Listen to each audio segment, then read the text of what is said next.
என்ன ஆது இன்னும் கல்யாண கோஷ்டி வரலன்னு பாக்குறியா? கல்யாணம் நேத்து ராத்திரியே முடிஞ்சு போச்சு. இப்போ ரிசப்ஷன். புரியல?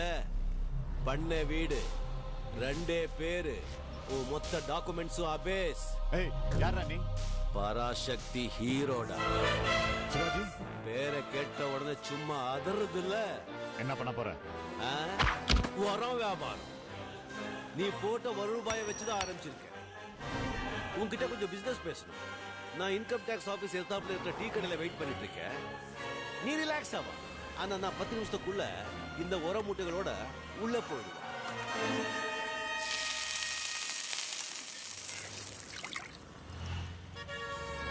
சார் பஜ்ஜி. நன்றி தலைவா.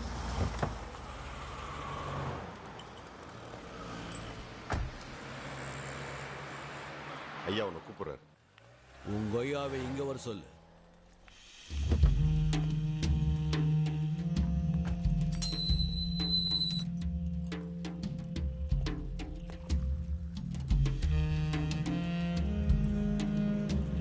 ஐயா உட்காருங்க.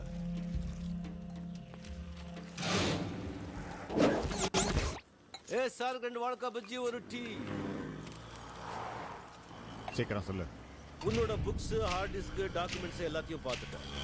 பினாமி பேர்ல வீடா, நிலமா, சொத்தா, பணமா, பாண்ட்ஸா, டாலர்ஸா, ஸ்விஸ் பேங்க்ல கிரீன் மணியா, மொத்தம் 200 கோடி ரூபாய் கணக்குல காட்டாத கருப்பு பணம் இருக்கு. அதுக்கு என்ன இப்போ? பஜ்ஜி சாப்பிடு. சாப்பிடுங்க சார். அதுல பாதி எனக்கு கொடுத்துரு.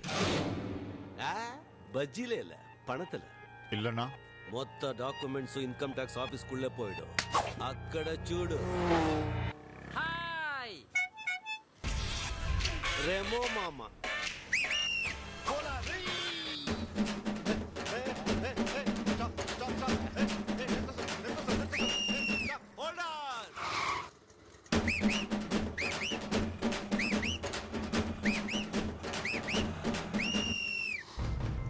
உன் 200 கோடியும் முழுசா நக்கிட்டு போயிடும். சீஸ், பெனால்டி, இன்ட்ரெஸ்ட் அரெஸ்ட் வரைக்கும் போகும்.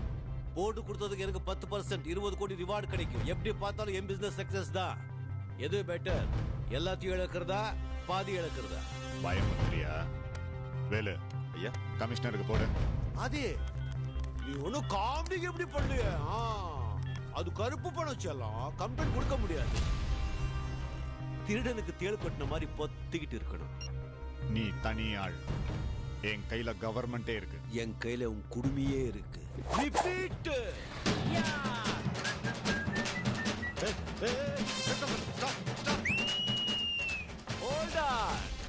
இன்னும் 24 மணி நேரம் டைம் தர்றேன்.